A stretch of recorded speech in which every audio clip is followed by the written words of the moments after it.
somehow we demand of musicians something different than we demand of visual artists. We know that painters are using tricks, in a sense. I mean, we know that they're playing with color and form and shape and shading, and that to the extent we're moved by a painting, it's because they've exercised some craft.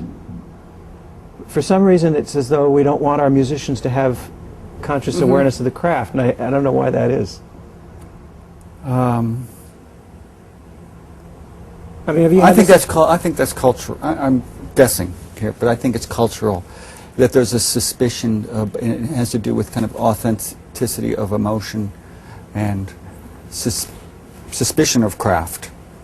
That because there's an awareness that emotional and therefore powers of decision, life or death decisions, can be influenced by somebody who has this craft to influence your emotion. Well, this gets to the rational irrational in an interesting way, because the idea is that the craft is the rational, right? Yes, but is used to create some irrational emotional response. So it's like an alchemist or a wizard who, because this person knows about things that they're not supposed to know about.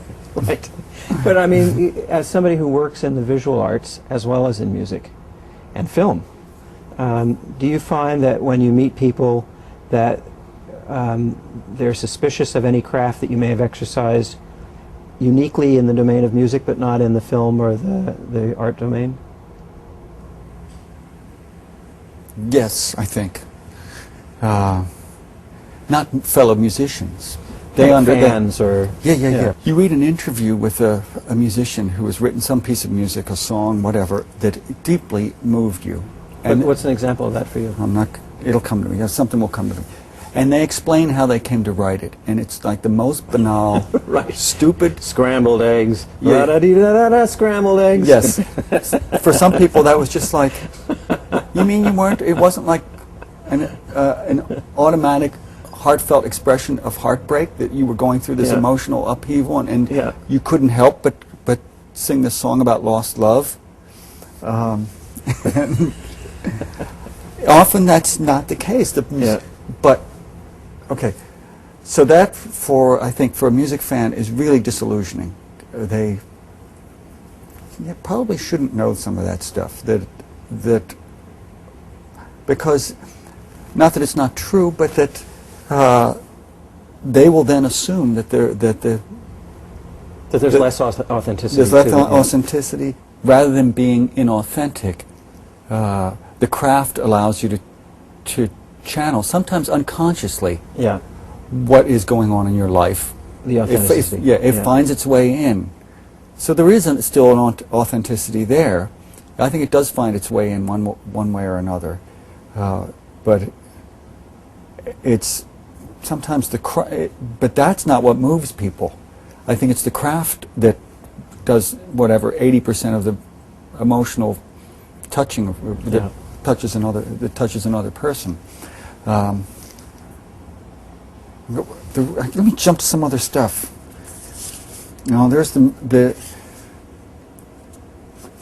there's been these recent things about empathy and mirror neurons. Yeah, mirror neurons. That just to me is just.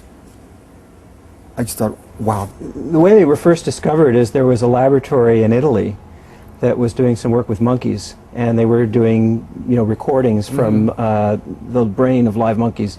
You can do this. You can record from the brain. You can insert electrodes in it and record the responses of individual neurons. Turns out, ironically, the brain doesn't have any feeling.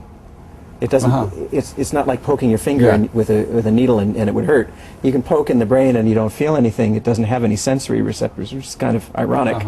But they were recording from a cluster of neurons in the monkey brain, and a monkey that they weren't studying at the moment, who was just sitting, aside waiting for his turn, watches another monkey reach for a banana and then peel it and start to eat it. And then one of the technicians, a clever technician who was alert, noticed that the cell recordings from this monkey they're not studying, his motor cortex starts going crazy. The part of his brain that would be active if he were actually reaching for something and peeling it back.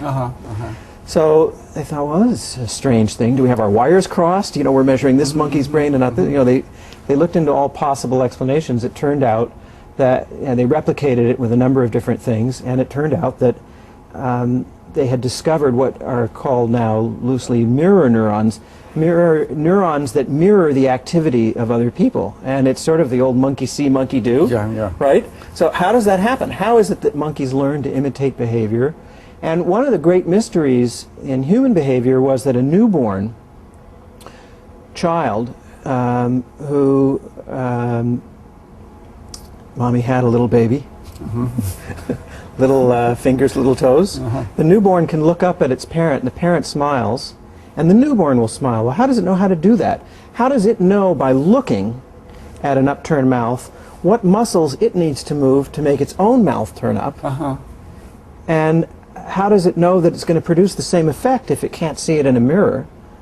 There's this whole complicated chain of neuroscientific puzzle attendant to this question. I don't know if you get that, but it means that when you watch a performance, musical or sports or whatever, sports is very easy to see that people watch it and they're not only watching somebody else do it in a kind of neurological way, they're experiencing that. Yeah, we find that. We find that if you watch somebody, if you measure somebody's brain while they're watching, you know, somebody run around the bases, the part of their brain that would be moving their feet is actually active.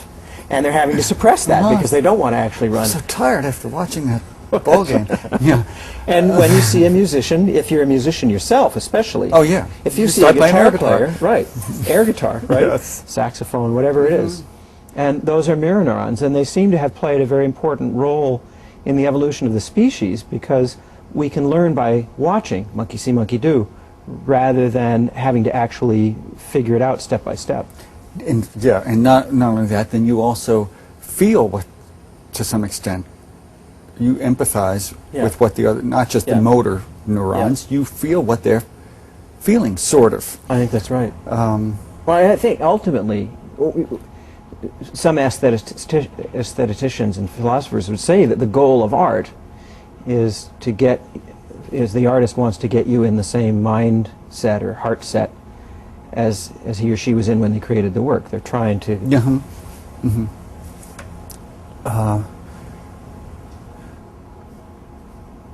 they're trying to create a mirror experience, a mirror emotional experience.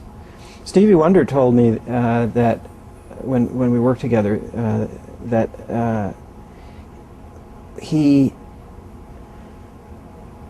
wrote songs by putting himself in a particular emotional state, and then when he recorded them he tried to get in the same emotional state, and when he decided whether to include the song on the album, when he listened back it had to create that same emotional state. I would argue that if the song is written well, that it doesn't, you don't have to begin the performance of the song in that emotional state. But by the time you get to the end of the song, your own song that you have written will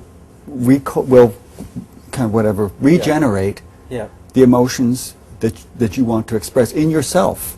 Now so you end up with the feeling that you want to express, but you don't have to have it going in. And there is a neurological basis for this, actually. It starts with the finding that when we're imagining music, it uses the same neurons and circuits as when we're actually hearing it.